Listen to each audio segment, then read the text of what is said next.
आज का हमारा टॉपिक है संघ और राज्यों के बीच में शक्तियों का विभाजन क्या किस प्रकार से है और इसी से संबंधित जो भी महत्वपूर्ण प्रश्न हैं उनके बारे में हम चर्चा करेंगे। तो पहला प्रश्न है, भारतीय संविधान में शक्ति विभाजन किसके बीच किया गया है?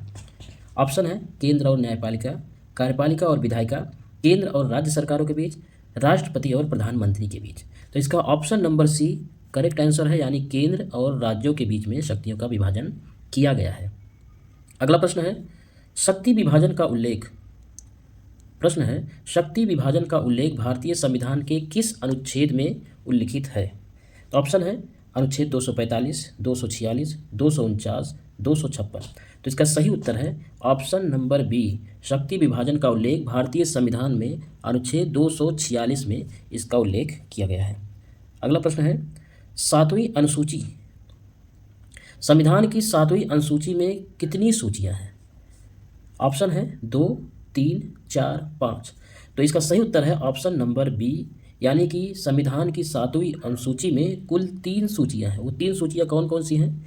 एक तो है संघ सूची, दूसरा है राज्य सूची, तीसरा है समवर्ती सूची।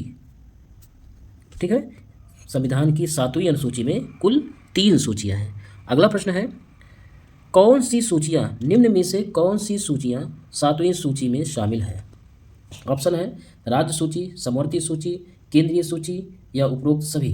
तो इसका सही उत्तर है ऑप्शन नंबर डी, उपरोक्त सभी, यानी कि राज्य सूची, समवर्ती सूची भी, केंद्र सूची भी, ये सभी सूचियां सातवीं अनुसूची में शामिल हैं।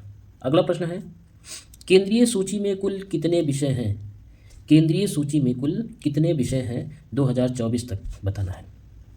ऑप्शन है 61, 97, 100, 66।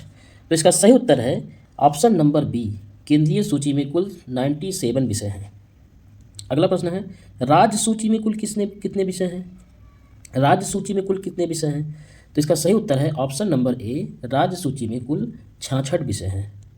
अगला प्रश्न है, समवर्ती सूची में कौन कौन कानून बना सकता है? समवर्ती सूची में कौन कौन कानून बना सकता है? ऑप्शन है केवल राज्य सरकार, केवल केंद्र सरकार, राज्यपाल, केंद्र और राज्य दोनों। कौन सा ऑप्शन सही है? ऑप्शन नंबर डी इसका करेक्ट आंसर है, क्योंकि समवर्ती सूची पर केंद्र और राज्य दोनों कानून बना सकते हैं। लेकिन इसमें एक चीज़ ये भी समझ लेना है कि यदि केंद्र और राज्य दोनों किसी भी विषय पर कानून बनाते हैं और दोनों में विवाद हो जाता है, तो ऐसी स्थिति में केंद्र द्वारा बनाया गया कानून वो लागू किया जाएगा जब तक राष्ट्रपति का इस पर कोई निर्णय ना आ जाए। ठीक है, ये ध्यान में रखिएगा। अगला प्रश्न है, यदि समवर्ती सूची में बना राज्य का कानून केंद्र के कानून से टकराता है तो कौन सा मान्य होगा? देखो ये प्रश्न आ भी गया। ऑप्शन है राज्य का कानून, केंद्र का कानून, राष्ट्रपति द्वारा घोषित, कोई भी नहीं। तो इसका सही उत्तर है ऑप्शन नंबर बी, यदि समवर्ती सूची में बना राज्य का कानून केंद्र के कानून से टकराता है तो मान्य कौन सा कानून होगा? केंद्र का कानून होगा। ऑप्शन नंबर बी इसका करेक्ट आंसर है। अगला प्रश्न है, केंद्र राज्य संबंधों का अध्ययन किस आयोग की रिपोर्टों से किया गया है? ऑप्शन है मंके आयोग, वेंचुरी आयोग, सरकरिया आयोग, नारायण आयोग। तो इसका सही उत्तर है ऑप्शन नंबर सी, केंद्र राज्य संबंधों का उल्लेख का अध्ययन सरकरिया आयोग की रिपोर्टों से किया गया है। अगला प्रश्न है, सरकरिया आयोग का गठन कब किया गया? सरकरिया आयोग का गठन कब किया गया? ऑप्शन है 1980, 1983, 1987, 1990। तो इसका सही उत्तर है ऑप्शन नंबर बी, सरकरिया आयोग का गठन 1983 में किया गया था। अगला प्रश्न है, संघ राज्य संबंधों को संविधान में कितने रूपों में बांटा गया है? संघ राज्य संबंधों को संविधान में कितने रूपों में बांटा गया है? ऑप्शन है 2, 3, 4, 5। तो इसका सही उत्तर है ऑप्शन नंबर बी, संघ राज्य संबंधों को संविधान में 3 रूपों में बांटा गया है। वो कौन कौन से रूप हैं? विधायी संबंध, कार्यकारी संबंध, वित्तीय संबंध। अगला प्रश्न है, भारत के संविधान में कौन सी संघीय सिद्धांत को अपनाया गया है? भारत के संविधान में कौन सा संघीय सिद्धांत को अपनाया गया है? ऑप्शन है कठोर संघवाद, लचीला संघवाद, एकात्मक द्वैध शासन। तो इसका सही उत्तर है ऑप्शन नंबर बी, लचीला संघवाद को अपनाया गया है। अगला प्रश्न है, संघ और राज्यों के बीच निपटारा कौन करता है? संघ और राज्यों के बीच विवाद का निपटारा कौन करता है? ऑप्शन है राष्ट्रपति, प्रधानमंत्री, उच्चतम न्यायालय, लोकसभा। तो इसका सही उत्तर है ऑप्शन नंबर सी। संघ और राज्यों के बीच यदि विवाद होता है तो इसका निपटारा उच्चतम न्यायालय द्वारा किया जाता है। अगला प्रश्न है, वित्त आयोग का मुख्य कार्य क्या है? ऑप्शन है बजट बनाना, योजना बनाना, केंद्र और राज्य के बीच वित्तीय संसाधनों का वितरण करना, राज्यपाल की नियुक्ति करना। तो इसका सही उत्तर है ऑप्शन नंबर सी। केंद्र और राज्यों के बीच वित्तीय संसाधनों का वितरण करना ही वित्त आयोग का प्रमुख कार्य है। अगला प्रश्न है, केंद्र सरकार किस सूची के विषयों पर कानून बना सकती है? केंद्र सरकार किस सूची के विषयों पर कानून बना सकती है? ऑप्शन है केवल राज्य सूची, केवल समवर्ती सूची, केंद्रीय और समवर्ती सूची, कोई नहीं।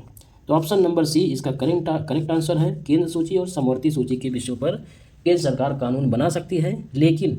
लेकिन इसमें एक चीज़ और जानने के लिए है कि यदि राज्यसभा दो तिहाई बहुमत से ये कह दे, ये जो 2/3 बहुमत से यदि राज्यसभा पारित कर दे तो उस विषय पर केंद्र सरकार भी कानून बना सकती है। उस राज्य सूची के विषय पर केंद्र सरकार कानून बना सकती है। ठीक है। अगला प्रश्न है, कौन सा अनुच्छेद संसद को, देखो प्रश्न भी आ गया, कौन सा अनुच्छेद संसद को राज्य सूची के विषयों पर कानून बनाने की अनुमति देता है यदि राष्ट्रीय हित में आवश्यक हो? ऑप्शन है 250, अनुच्छेद 250, 249, 248, 246। तो इसका सही उत्तर है ऑप्शन नंबर बी, अनुच्छेद 249 के अंतर्गत यदि राज्यसभा कोई राष्ट्रीय हित के विषय पर कानून बनाना चाहती है तो वह अनुच्छेद 249 के तहत 2/3 बहुमत से यदि पारित कर दे तो संसद उस विषय पर कानून बना सकती है। ठीक है। अगला प्रश्न है, संविधान के अनुसार भारत किस प्रकार का संघ है? बताना है कि संविधान के अनुसार भारत किस प्रकार का संघ है। तो इसका सही उत्तर है ऑप्शन नंबर ए, भारत राज्यों का संघ है। अगला प्रश्न है, संविधान में वर्णित शक्तियों का वितरण की प्रकृति कैसी है?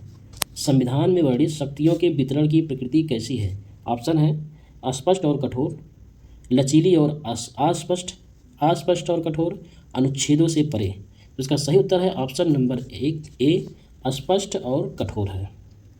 अगला प्रश्न है, आपातकाल के समय शक्तियों का विभाजन किस प्रकार बदलता है? ऑप्शन है राज्य को अधिक अधिकार मिलते हैं, राज्य सूची केंद्र के अधीन आ जाती है, केंद्र की शक्ति घटती है, कोई परिवर्तन नहीं होता है।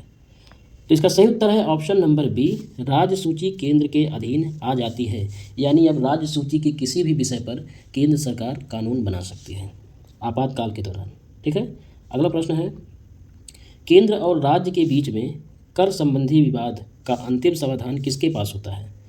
इसका ऑप्शन है वित्त मंत्री, राष्ट्रपति, उच्चतम न्यायालय, प्रधानमंत्री। तो इसका सही उत्तर है ऑप्शन नंबर सी, उच्चतम न्यायालय के पास कर संबंधी विवाद का अंतिम समाधान होता है।